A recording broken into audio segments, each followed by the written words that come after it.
ನಮಸ್ತೆ. ರಾಣಿ ಸೀರಿಯಲ್ನ ಇವತ್ತಿನ ಸಂಚಿಕೆಗೆ ಸ್ವಾಗತ. ಇನ್ನು ಯಾರೆಲ್ಲ ನನ್ನ ಚಾನಲ್ಗೆ ಸಬ್ಸ್ಕ್ರೈಬ್ ಆಗಿಲ್ಲ, ಸಬ್ಸ್ಕ್ರೈಬ್ ಮಾಡಿಕೊಂಡು ಸಪೋರ್ಟ್ ಮಾಡಿ. ಹಾಗೆ ಒಂದು ಹೈ ಬಟನ್ನ ಪ್ರೆಸ್ ಮಾಡಿ. ಬಾಲಕೃಷ್ಣ ಸತ್ಯ ಮನೆಯಿಂದ ತಪ್ಪಿಸ್ಕೊಂಡು ಓಡಿ ಬರ್ತಾನೆ. ಸುಸ್ತಾಗಿ ನಿಂತಿರಬೇಕಾದ್ರೆ ಅಲ್ಲಿಗೆ ಅವನ ಫ್ರೆಂಡು ಬಂದು, ಏನಾಯಿತು ಬಾಸ್, ಯಾಕೆ ಈ ಥರ ಓಡಿ ಬಂದ್ರಿ ಅಂತ ಕೇಳಿದ್ದಕ್ಕೆ, ಅಲ್ಲ ಕಣೋ, ನಾನು ಎಲ್ಲದು ಮರ್ತಿ ಹೋಗಿದ್ದು ನಂದೇ ತಪ್ಪು ಅಂತ ಹೇಳಿದ್ದಕ್ಕೆ, ಏನು ಹೇಳ್ತಾ ಇದ್ದೀರಾ ಬಾಸ್, ಏನಾಯಿತು ಅಂತ ಅವ್ನು ಕೇಳಿದಾಗ, ನಾನು ಎಲ್ಲವುದು ಮರೆತು ಆ ಕಾವೇರಿನ ಹುಡುಕೊಂಡು ಅವ್ರ ಮನೆಗೆ ಅಂತ ಹೋಗಿದ್ದೆ. ಅದೇ ನಾನು ಮಾಡಿದ್ದು ದೊಡ್ಡ ತಪ್ಪು. ಅವಳು ಮಾಡಿದ್ದ ಒಂದೇ ಒಂದು ತಪ್ಪಿನಿಂದ, ಒಂದೇ ಒಂದು ಮೋಸದಿಂದ ಇವತ್ತು ಎಷ್ಟು ಜನರ ಜೀವನ ಹಾಳಾಗಿದೆ ಗೊತ್ತಾ.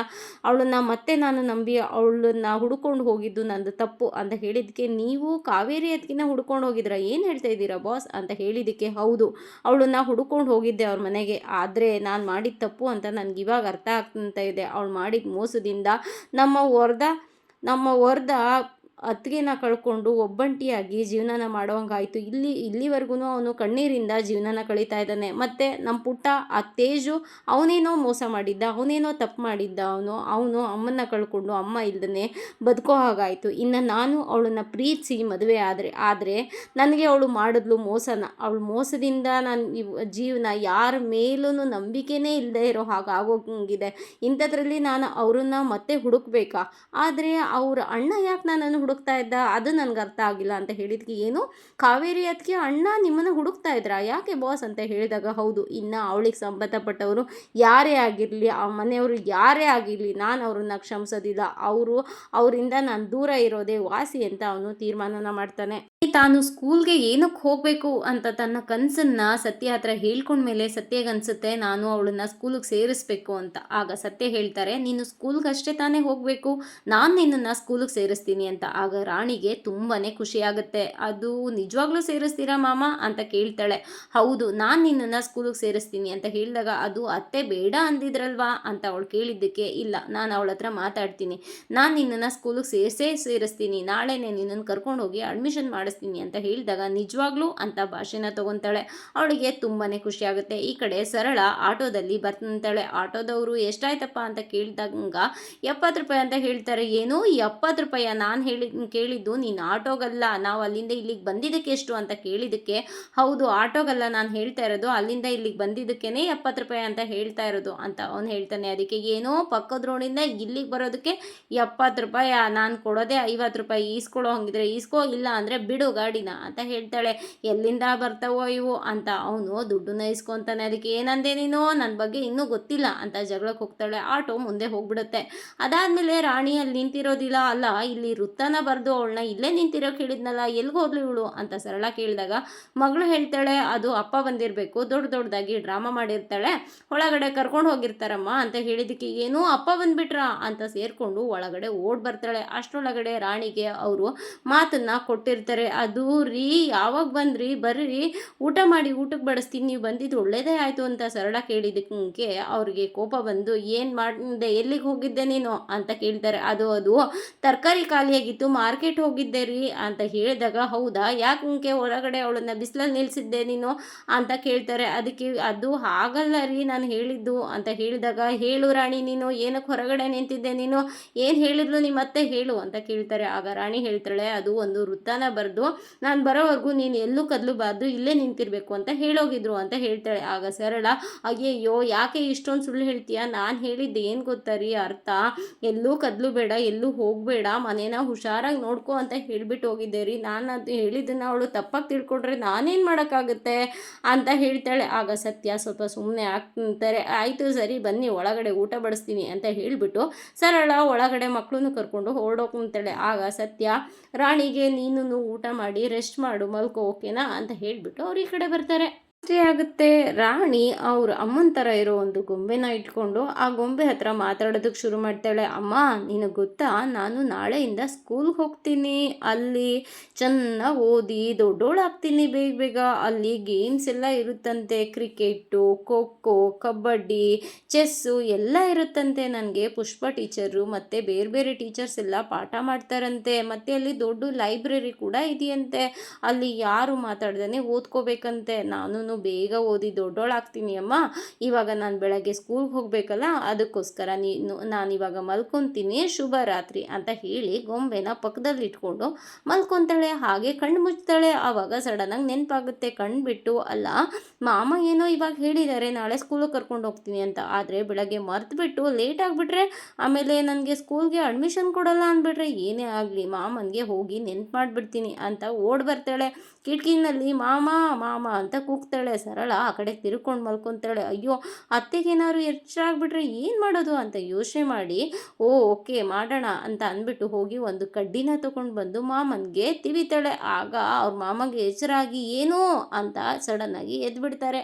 ನಾನು ಮಾಮ ನಾನು ಅಂತ ಸನ್ನೆ ಮಾಡ್ತಾಳೆ ಕಿಟಕಿಯಿಂದ. ಅವ್ರಿಗೆ ಶಾಕ್ ಆಗಿ ಕಿಟಕಿ ಹತ್ರ ಬಂತು, ಏನು ರಾಣಿ ಇವಾಗ ಯಾಕೆ ಬಂದಿದೆಯಾ ಇಲ್ಲಿ, ಅದು ಇಷ್ಟೊತ್ತಿನಲ್ಲಿ ಈ ಥರ ಏನಾಯಿತು ಅಂತ ಕೇಳಿದಕ್ಕೆ, ಅದು ಮಾಮ ನಾನು ಬೆಳಗ್ಗೆ ಸ್ಕೂಲ್ಗೆ ಹೋಗ್ಬೇಕಲ್ವಾ ಅಂತ ಹೇಳಿದಾಗ, ಹೌದು ಅದು ನಾಳೆ, ಇವಾಗ ಯಾಕೆ ಬಂದಿದೆಯಾ, ನಾಳೆ ನಾನು ಕರ್ಕೊಂಡು ಹೋಗ್ತೀನಿ ಹೋಗು ಅಂತ ಹೇಳಿದಕ್ಕೆ, ಅಲ್ಲ ಮಾಮ ನೀವು ಮಲ್ಕೊಂಡಿರ್ತೀರಲ್ಲ ಒಂದ್ಸಲ ನೆನ್ಪು ಮಾಡೋಣ ಅಂತ ಬಂದೆ ಅಂತ ಹೇಳಿದಕ್ಕೆ, ಅದು ನನಗೆ ನೆನಪಿದೆ ನೀವು ಹೋಗಿ ಮಲ್ಕೋ ಅಂತ ಹೇಳಿದಾಗ, ಅಲ್ಲ ಮಾಮ ನೀವು ಇವಾಗ ಹೋಗಿ ಮಲ್ಕೊತೀರಾ, ನೀವು ಎದ್ದೇಳೋದು ಲೇಟ್ ಆಗಿಬಿಟ್ರೆ ಅಂತ ಕೇಳಿದಾಗ, ಅಯ್ಯೋ ರಾಣಿ ನಾನು ಅಲಾರಾಮ್ ಇಟ್ಟಿರ್ತೀನಿ 5 ಗಂಟೆಗೆ, ಅದು ಬಡ್ಕೊಳ್ಳುತ್ತೆ, ಅವಾಗ ನಾನು ಎದ್ದೇಳ್ತೀನಿ ಹೋಗು ಅಂತ ಹೇಳಿ ಸರಿ ಅಂತ ಹೋಗ್ತಿರ್ತಾಳೆ. ಮತ್ತೆ ನೆನಪಾಗುತ್ತೆ, ಅದು ಅಲಾರಾಮ್ ಬಡ್ಕೊಂಡಾಗ ಇನ್ನೂ ಎಚ್ಚರ ಆಗಲಿಲ್ಲ ನಿಮಗೆ ಅಂದರೆ ಏನು ಮಾಡೋದು ಅಂತ ಹೇಳಿದಕ್ಕೆ, ಹಾಲ್ನವ್ನು ಬರ್ತಾನೆ.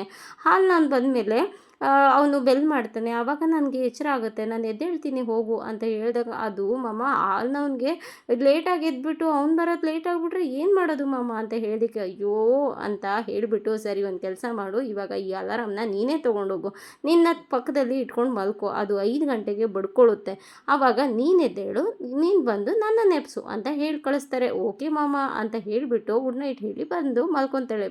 ಅಮ್ಮ ಇವಾಗ ನನಗೆ ಅಲಾರಾಮ್ ಕೊಟ್ಟಿದ್ದಾರೆ, ಇದನ್ನು ಇಟ್ಕೊಂಡು ಮಲ್ಕೊಂಡ್ರೆ ಬೆಳಗ್ಗೆ 5 ಗಂಟೆಗೆ ಎದ್ದೇಳಬೇಕು ಅಮ್ಮ, ನಾನು ನಿಮಗೆ ಇವಾಗ ಶುಭರಾತ್ರಿ ಹೇಳ್ತೀನಿ ಅಂತ ಗೊಂಬೆನ ಪಕ್ಕದಲ್ಲಿ ಇಟ್ಕೊಂಡು ಅಲಾರಾಮ್ನು ಇಟ್ಕೊಂಡು ಮಲ್ಕೊತಾಳೆ. ಮಧ್ಯದಲ್ಲಿ ಅವಳಿಗೆ ಎಚ್ಚರನೇ ಆಗ್ತಾನೇ ಇರುತ್ತೆ. 12 ಗಂಟೆಗೆ ಒಂದ್ಸಲ, 3 ಗಂಟೆಗೆ ಒಂದ್ಸಲ, 4 ಗಂಟೆಗೆ ಒಂದ್ಸಲ ಎಚ್ಚರ ಆಗ್ತಾನೇ ಇರುತ್ತೆ. ಅದಾದಮೇಲೆ 5 ಗಂಟೆ ಹತ್ತತ್ರ ಬರುತ್ತೆ, ಅದು ಅಲಾರಾಮ್ ಬಡ್ಕೊಳ್ಳೋದೇ ಇಲ್ಲ.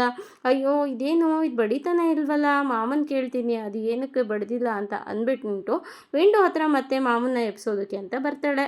ಯಥಾ ಪ್ರಕಾರ ಒಂದು ಕಡ್ಡಿನ ತಗೊಂಡು ಅವ್ರಿಗೆ ತಿವಿತಾಳೆ. ಆವಾಗ ಅವರು ಕಡ್ಡಿನ ನೋಡಿ, ಆಯ್ತಮ್ಮ ಬರ್ತೀನಿ ಇರು ಅಂತ ಹೇಳಿಬಿಟ್ಟು ಎದ್ದು ಬರ್ತಾರೆ. ಮತ್ತೇನಾಯಿತು ರಾಣಿ ಅಂತ ಹೇಳಿದ್ದಕ್ಕೆ, ಮಾಮ 5 ಗಂಟೆ ಆಗಿದೆ, ಮೋಸ್ಟ್ಲಿ ಇದು ಕೆಟ್ಟೋಗಿದೆ ಅಂತ ಅನಿಸುತ್ತೆ, ಅದಕ್ಕೆ ಇದು ಬಡ್ಕೊಂಡೇ ಇಲ್ಲ ನೋಡಿ ಮಾಮ ಅಂತ ಕೊಡ್ತಾಳೆ. ಅದನ್ನು ನೋಡಿಬಿಟ್ಟು, ಅಯ್ಯೋ ರಾಣಿ ಇನ್ನು 5 ಗಂಟೆ ಆಗಿಲ್ಲಮ್ಮ, ಅದಕ್ಕೆ ಅದು ಬಡ್ಕೊಂಡಿಲ್ಲ ಅಂತ ಹೇಳ್ತಾರೆ. ಓ ಹೌದಾ, ಅದು ಸರಿ ಮಾಮ, ಇನ್ನೂ 5 ಗಂಟೆ ಆಗೇ ಇಲ್ವಲ್ಲ, ನಾನು ಆಗೋಗಿದೆ ಅಂತ ಅಂದ್ಕೊಂಡೆ ಅಂತ ಹೇಳಿದ್ಕೆ, ನೋಡ್ಬಿಟ್ಟ 5 ಗಂಟೆ ಆದಾಗ ಅದು ಬಡ್ಕೊಳ್ಳುತ್ತೆ, ನಾನು ಬರ್ತೀನಿ, ನೀನೇನು ಹೆದರ್ಕೋಬೇಡ, ಸ್ಕೂಲ್ಗೆ ಹೋಗೋಕ್ಕೆ ಅಷ್ಟೊಂದು ಆಸೆನಾ ನಿನಗೆ ಅಂತ ಕೇಳಿದ್ದಕ್ಕೆ, ಹೌದು ಮಾಮ ಸ್ಕೂಲ್ ಅಂದರೆ ನನಗೆ ತುಂಬ ಇಷ್ಟ, ನಾನು ದೊಡ್ಡೋಳಾಗಿ ಓದಿ ಚೆನ್ನಾಗಿ ಅಮ್ಮನ ಬಿಡಿಸ್ಕೊಂಡು ಬರಬೇಕಲ್ವಾ ಅದಕ್ಕೆ ಅಂತ ಹೇಳ್ತಾಳೆ. ಅದಕ್ಕೆ ಆಯಿತು ಪುಟ್ಟ ಹೋಗಿ ಮಲ್ಕೋ ಅಂತ ಹೇಳ್ತಿರ್ತಾರೆ. ಅಷ್ಟರೊಳಗಡೆ ಅಲಾರಾಮ್ ಬಡ್ಕೊಂಡ್ಬಿಡುತ್ತೆ. ಅಯ್ಯೋ ನೀನು ಹೋಗು ಹೋಗು ಅಂತ ಹೇಳಿಬಿಟ್ಟು ಅಲಾರಾಮ್ನ ಆ ಕಡೆ ಇಟ್ಬಿಟ್ಟು ಅವರು ಮಲ್ಕೊಂಡ್ಬಿಡ್ತಾರೆ.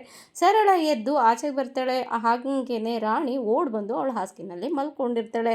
ಎದ್ದು ಕೂತ್ಕೊಂಡು ಸರಳ ಹೊರಗಡೆ ಬಂದಾಗ ಗುಡ್ ಮಾರ್ನಿಂಗ್, ಶುಭೋದಯ ಅತ್ತೆ ಅಂತ ಹೇಳ್ತಾಳೆ. ಆವಾಗ ಗುಡ್ ಮಾರ್ನಿಂಗ್ ಅಂತ ಅವರು ಬಾಗಿಲು ಕಸ ಗುಡಿಸೋದಕ್ಕೆ ಅಂತ ಹೊರಟೋಗ್ತಾರೆ.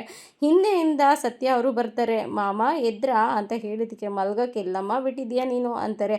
ಸರಿ ಮಾಮ ನಾನು ಹೋಗಿ ಬೇಗ ರೆಡಿ ಆಗಂಗಿ ಬೇರೆ ಬಟ್ಟೆ ಹಾಕ್ಕೊಂಡು ಬಂದ್ಬಿಡ್ತೀನಿ ಅಂತ ಅಂದ್ಬಿಟ್ಟು ಒಳಗಡೆ ಓಡೋಕೆ ನಿಂತಾಳೆ. ಅವಳು ಸ್ನಾನ ಮಾಡಿ ರೆಡಿ ಆಗಂಗಿ ಹೊರಗಡೆ ಬಂದಾಗ ಚಂದು ಅವರೆಲ್ಲ ಯೂನಿಫಾರ್ಮ್ ಹಾಕ್ಕೊಂಡು ರೆಡಿ ಆಗಿರ್ತಾರೆ. ಆಗ ಚಂದು ಕೇಳ್ತಾನೆ, ಎಲ್ಲಾದರೂ ಆಚೆ ಹೋಗ್ತಾ ಇದೆಯಾ ರಾಣಿ ಅಂತ.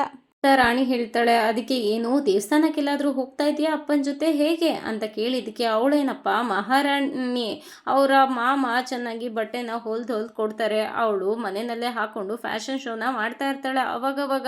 ಸರಿ ನೀವೆಲ್ಲರೂ ಹೊರಡಿ, ಟೈಮ್ ಆಯಿತು, ಅಪ್ಪ ನಿಮ್ಮ ಜೊತೆ ಸ್ಕೂಲಿಗೆ ಬರ್ತಾರಂತೆ, ಓಕೆ ಏನು ಅಂತ ಹೇಳ್ತಾರೆ. ಸರಿನಮ್ಮ ಅಂತ ಅವ್ರು ಹೇಳ್ತಾರೆ. ರಾಣಿನೂ ಹೋಗಿ ಬ್ಯಾಗ್ನ ತಗೊತಾಳೆ. ಅದಕ್ಕೆ ನೀನೆಲ್ಗೆ ಹೊರಟೆ ಮಹಾರಾಣಿ, ಬ್ಯಾಗ್ನೇ ತಗೊಂಡು ಅಂತ ಹೇಳಿದ್ದಕ್ಕೆ, ಅತ್ತೆ ನಾನು ಸ್ಕೂಲ್ಗೆ ಹೋಗ್ತಾ ಇದ್ದೀನಿ ಅಂತ ಹೇಳಿ ಹೇಳಿದಾಗ ಸರಳಾಗೆ ತುಂಬಾ ಕೋಪ ಬಂದು, ಅಲ್ಲ ಅವತ್ತು ಅಷ್ಟೆಲ್ಲ ಅವಾಂತರ ಆಗಿದೆ, ಅಷ್ಟು ಜಗಳ ಆದಮೇಲೂ ನಾನು ಇನ್ನೂ ಸ್ಕೂಲ್ಗೆ ಹೋಗಬೇಕು ಅಂತ ಹೇಳ್ತಾ ಇದೆಯಲ್ಲ, ನಿನ್ಗೆ ನಾಚಿಕೆ ಮಾನ ಮರ್ಯಾದೆ ಇಲ್ಲ ಏನು ಅಂತ ಹೇಳಿದ್ದಕ್ಕೆ, ಅದು ಮಾಮನೇ ಕರ್ಕೊಂಡು ಹೋಗ್ತೀನಿ ಅಂದರು ಅತ್ತೆ ಅಂತ ಹೇಳಿದಾಗ ಇನ್ನೂ ಕೋಪ ಮಾಡಿಕೊಂಡು, ಏನು ಫೀಸ್ ಏನು ನಿಮ್ಮ ಅಪ್ಪ ಕಟ್ತಾನ, ನಾವು ನಮ್ಮ ಮಕ್ಕಳು ಕಟ್ಟೋದಕ್ಕೆ ಅಪ್ಪ ಅಮ್ಮ ಅನ್ನಿಸ್ಕೊಂಡವ್ರು ನಾವಿದ್ದೀವಿ, ನಿನ್ಗೆ ಯಾರಿದ್ದಾರೆ, ನಿಮ್ಮ ಅಮ್ಮ ಎಲ್ಲಿದ್ದಾಳೆ ಅಂತ ಕೇಳಿದಕ್ಕೆ ರಾಣಿ ಜೈಲಲ್ಲಿ ಅಂತ ಹೇಳ್ತಾಳೆ. ಮತ್ತೆ ಅವಳು ಕಟ್ತಾಳ ಬಂದು ಫೀಸ್ನ ಅಂತ ಬೈತಾ ಇರ್ತಾಳೆ. ಅದಕ್ಕೆ ರಾಣಿ ಸುಮ್ಮನೆ ನಿಂತಿರೋದಕ್ಕೆ, ಅಲ್ಲ ಕಣೆ ನೀನೊಬ್ಳು ಅನಾಥೆ ಅಂತ ಹೇಳಿದ ತಕ್ಷಣ ಸತ್ಯನ್ಗೆ ತುಂಬಾ ಕೋಪ ಬಂದು, ಸರಳ ಅಂತ ಹೊರಗಡೆ ಬರ್ತಾನೆ. ಏನಾಯ್ತು ರೀ ಅಂತ ಅನ್ಬೇಕಾದ್ರೆ, ಅಲ್ಲ ಅವಳನ್ನ ಮಾತ್ಮತ್ಗೂ ನೀನು ಅನಾಥೆ ಅನಾಥೆ ಅಂತ ಹೇಳಬೇಡ, ಅವಳು ಅನಾಥೆ ಅಲ್ಲ, ಅವಳ ಅಮ್ಮ ಅನ್ನಿಸ್ಕೊಂಡವಳು ಕಾವೇರಿ ಜೈಲಲ್ಲಿ, ನಾನಿಲ್ಲಿ ಅವ್ರ ಮಾಮ ಇನ್ನೂ ಬದುಕೇ ಇದ್ದೀವಿ, ಕೊನೆವರೆಗೂ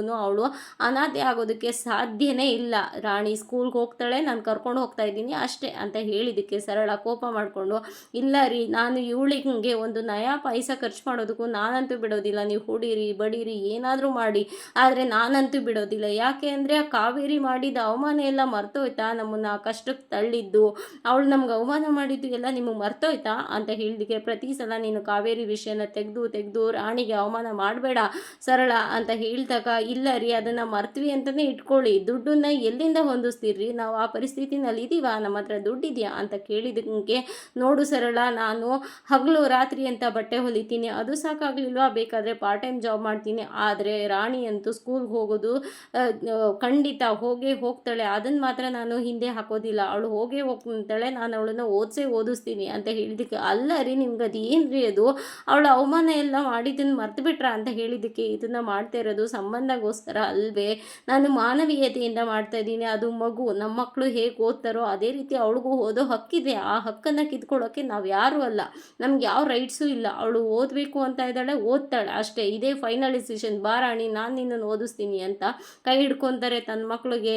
ನೀವೇನು ಸ್ಕೂಲ್ಗೆ ಹೋಗಲ್ವೇನೋ ಹೊರಡಿ ಅಂತ ಗದಲ್ತಾರೆ. ಆಗ ಎಲ್ಲರೂ ಸ್ಕೂಲ್ಗೆ ಹೋಗ್ತೀವಿ ಅಂತ ಮಕ್ಕಳು ಹೊರಡ್ತಾರೆ, ರಾಣಿನ ಕರ್ಕೊಂಡು ಸತ್ಯ ಅವರು ಅಲ್ಲಿಂದ ಹೊರಡ್ತಾರೆ. ಹಾಗೆ ತುಂಬಾ ಬೇಜಾರಾಗುತ್ತೆ, ಅಲ್ಲ ನನ್ನ ಮಾತಿಗೆ ಸ್ವಲ್ಪನೂ ಬೆಲೆನೇ ಇಲ್ವಾ, ಏನು ಮಾಡಲಿ ಇವಾಗ, ಬರೀ ಕಾವೇರಿ ರಾಣಿ ಅಂತ ಹೇಳ್ತಾ ಇದ್ದಾರಲ್ಲ, ಇವಾಗ ಏನು ಮಾಡಲಿ ಅಂತ ಬೇಜಾರು ಮಾಡ್ಕೊತಾಳೆ. ಇದಾಗಿತ್ತು ಇವತ್ತಿನ ಸಂಚಿಕೆ. ಈ ಸಂಚಿಕೆ ಇಷ್ಟ ಆಗಿದ್ರೆ ಒಂದು ಲೈಕ್ ಕೊಟ್ಟು ಶೇರ್ ಮಾಡಿ, ಕಮೆಂಟ್ ಬಾಕ್ಸಲ್ಲಿ ಕಮೆಂಟ್ ಮಾಡಿ ತಿಳಿಸಿ ಹೇಗಾಗಿತ್ತು ಇವತ್ತಿನ ಸಂಚಿಕೆ ಅಂತ. ಮುಂದಿನ ಸಂಚಿಕೆಯಲ್ಲಿ ಸಿಗೋಣ, ಅಲ್ಲಿವರೆಗೂ take care, bye, thank you.